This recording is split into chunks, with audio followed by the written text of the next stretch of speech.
Goodbye, Winona, by Angry Rainbow Dash. Read by Drac Keegan, VA.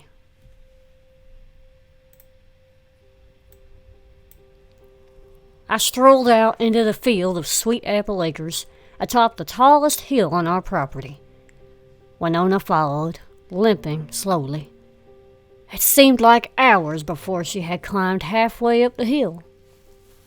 Then she stopped, lying down on the soft grass to pant. I kneeled down, patting the soil softly, whistling to Winona. She stood up, her tail wagging, and she began to stroll towards me. The sun was setting behind her, and as it neared the horizon, I was blinded, not by the illuminated orb, but by a vision of Winona's younger self. Her bright brown and white fur, the youthful spark in her eye, and even her restored vigor flooded my vision. I had lost track of time, dreaming of days past, until I noticed the growing trail of drool down my leg. I looked down. Winona was licking my leg. I ruffled her fur with my hoof as she wagged her tail in return. Good girl. I set down the basket I had carried and laid out a picnic of chocolate and kielbasa and apples. She focused on the pile of forbidden food, so close, yet she didn't bother.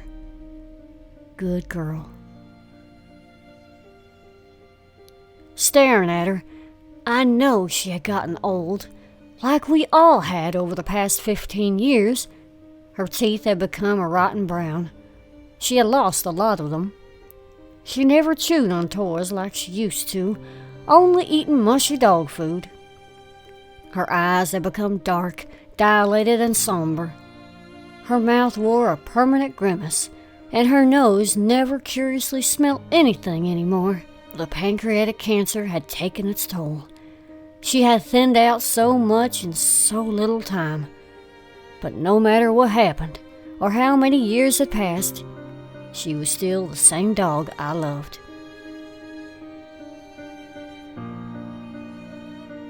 I gave Winona a slight push towards the pile of food.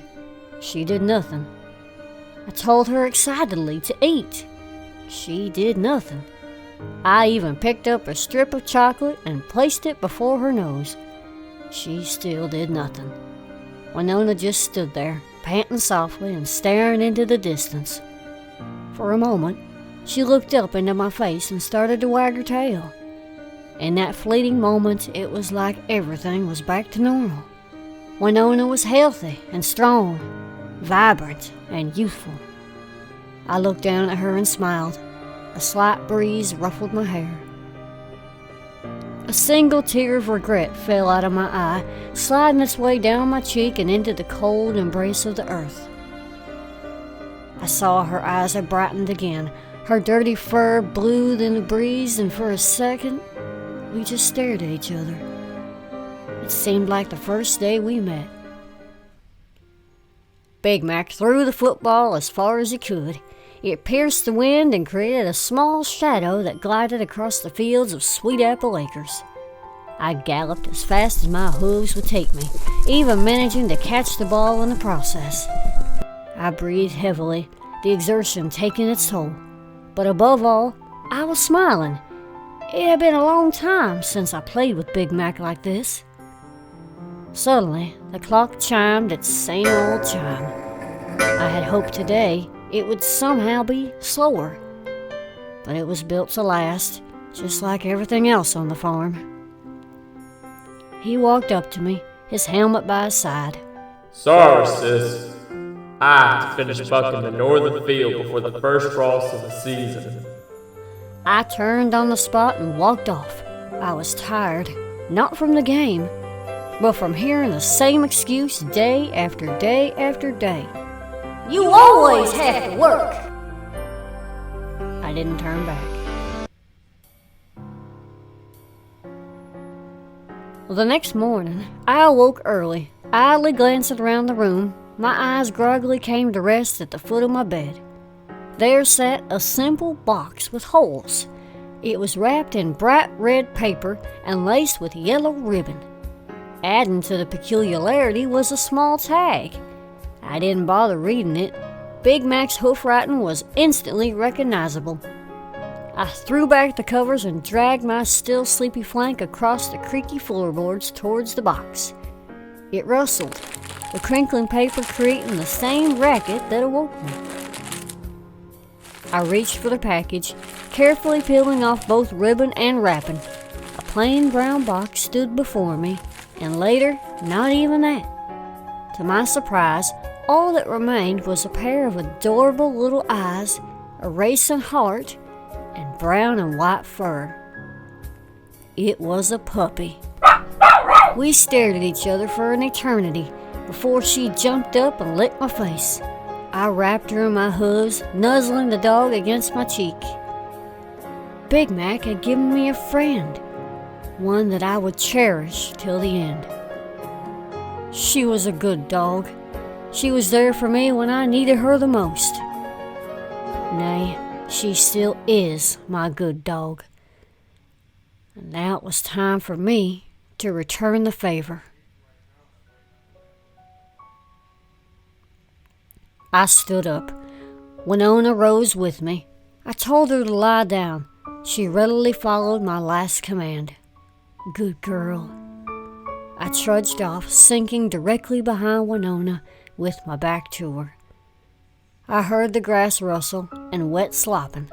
I turned and saw her digging her teeth into the forbidden pile.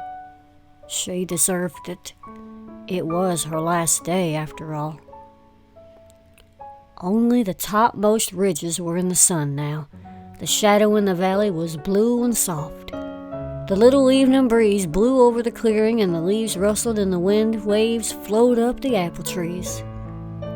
I removed my hat dutifully and laid it on the ground behind me.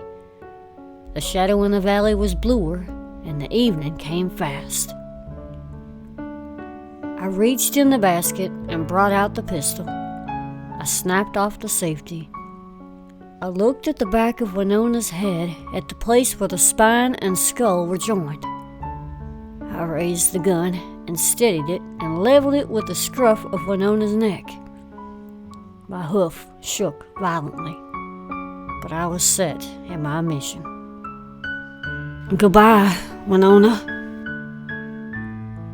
I pulled the trigger. The crash of the shot rolled up the hills and rolled down again. Winona jarred and then settled slowly forward to the soil. She lay without quivering. I shivered and looked at the gun and then threw it from me in equal parts contempt and disgust. It slid to the base of the hill, settling near the rows of apple trees. I sat stiffly on the hill and looked at my right hoof that had thrown the gun away. It shook violently.